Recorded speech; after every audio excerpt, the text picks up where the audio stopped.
Dobry den. Good morning and welcome to Digitalny Czechia 2025. I'm Richard Yonck, futurist, and I have the pleasure and honor to be helping to kick off this amazing day of conversations and discussions around all things digital. This being the 10th year of this conference, I think it's a really good time to concentrate a little bit on the future, what it means looking at these technologies as we look ahead at its impact on businesses, on institutions, and particularly on the Czech Republic and its future leadership in this new era of digital technologies, innovation, and transformation.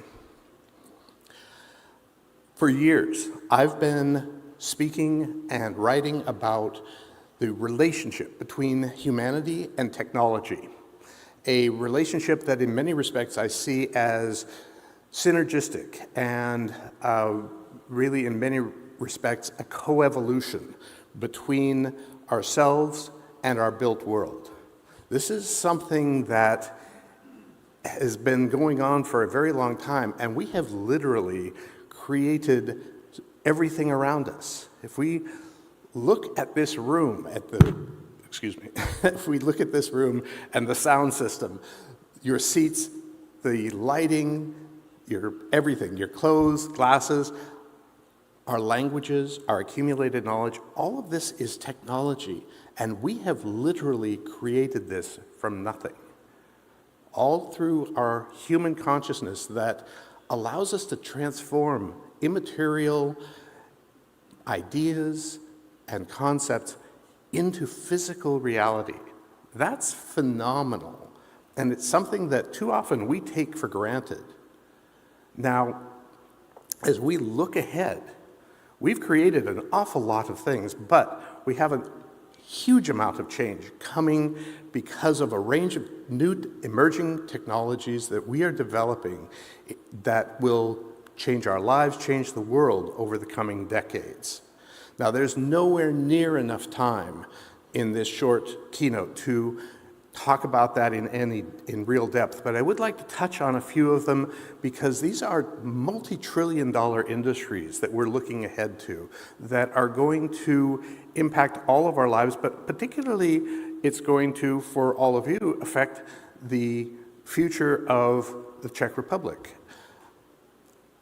First of all, I'd like to start off, of course, with artificial intelligence. Artificial intelligence is something that's been on people's lips and minds for quite some time now, but it is also an area where many of us have been focusing primarily on generative AI, the LLMs that contribute to things like ChatGPT, and this is only a small part of artificial intelligence.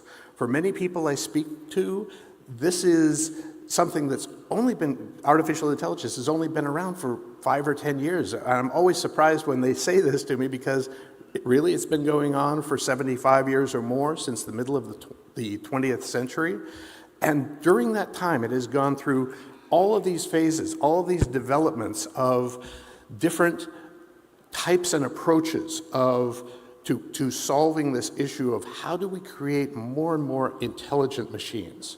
And so we've gone through all of these chapters that in many respects are going to lead us into a new era. But if we look ahead, there are so many new and different forms of artificial intelligence that are going to be developed, that are currently being developed in the research labs. Neuromorphic computing, artificial emotional intelligence, machine common sense, all of these are aspects of new forms of artificial intelligence that will take us beyond this current stage where we are today. And so as we look ahead, how is that going to transform our world? Well, let's take just one form of artificial intelligence that is becoming more and more prevalent in this day, and that's agentic AI, or the digital agents that are becoming more and more prevalent in our world. These are intended to perform different types of tasks, to take loads off of our work, to allow us to be able to be more efficient, to be able to perform tasks in a rapid way that we have never been able to do before. As these systems become more and more capable, as they become more developed and reliable, we're going to literally allow them to become our colleagues, possibly even our companions in the future, in such a way that even small children may be growing up with them as teachers that they will learn from. And these systems may actually grow with the individual such that they come to know that person as well as any human being does. Now, of course, there's going to have to be a range of changes, a range of different advances in areas of privacy in terms of siloing and protecting our personal data so that we ourselves are protected. But this day is coming. And that's just one area of artificial intelligence. The thing is, when you think about where we are today, if we were to write a book years in the future, centuries in the future, about the history of artificial intelligence, we would only now be on the first page or the first chapter of this book. There is so much still to come. In many respects, it's like the early days of electrification. 200 years ago, before we had electricity, the world was run on steam power, water power, animal power, and along comes electricity, and all of a sudden we have this way to become more efficient, to be able to perform things we could never do before tirelessly. And that was just the beginning, because initially we were just replacing the tasks that we had done before. But somewhere along the way, we started to realize that, oh, we can use it for other purposes. And we started creating radio, television, computers, the internet. All of these were totally impossible before the invention of electricity.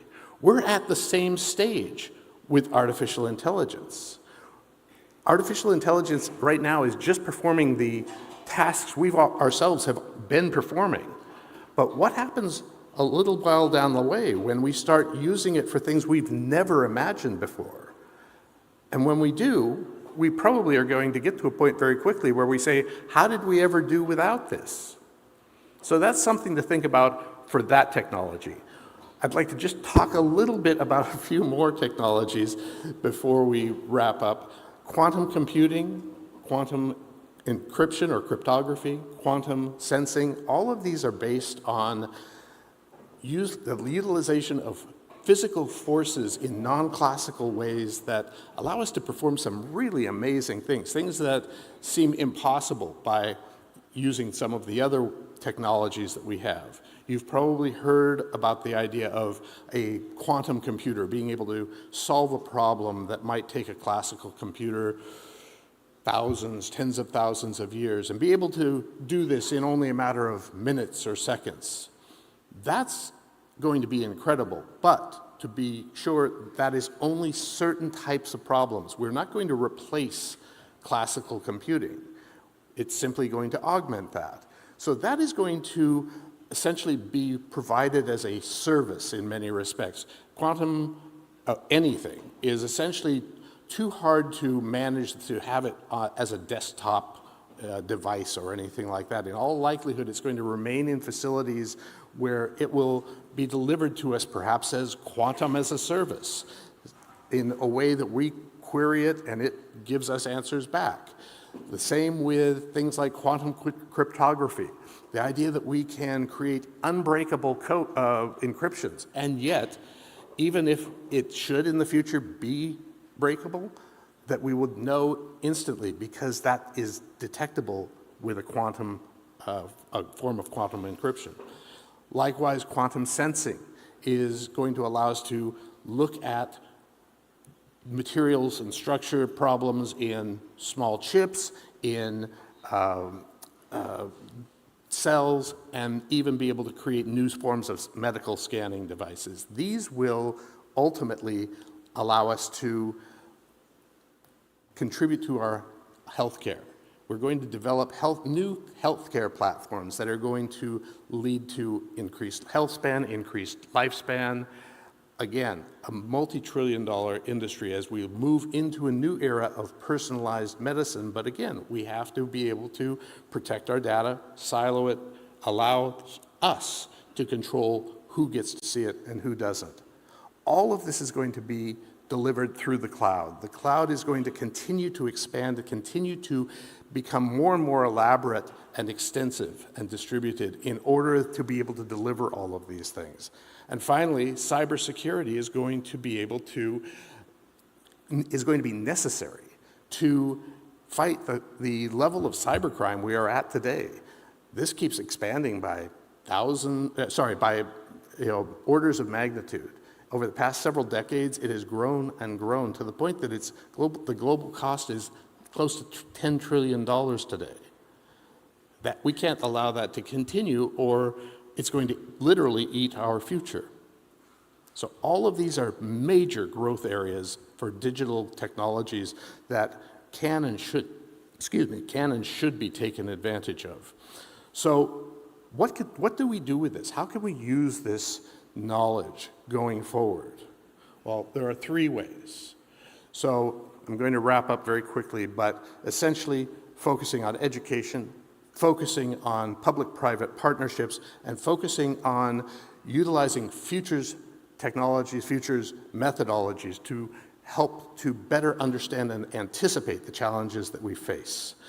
Ultimately, I want to leave you with one thought about how we build the future. As we go forward, we have to remember that we are not building this just for ourselves. We are building it for our children, our children's children, and the generations to come.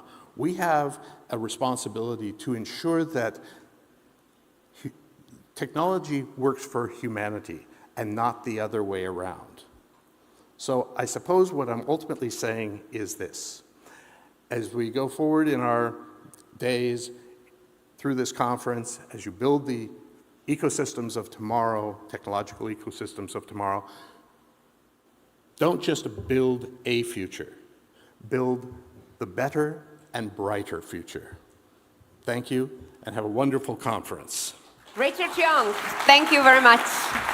Thank you.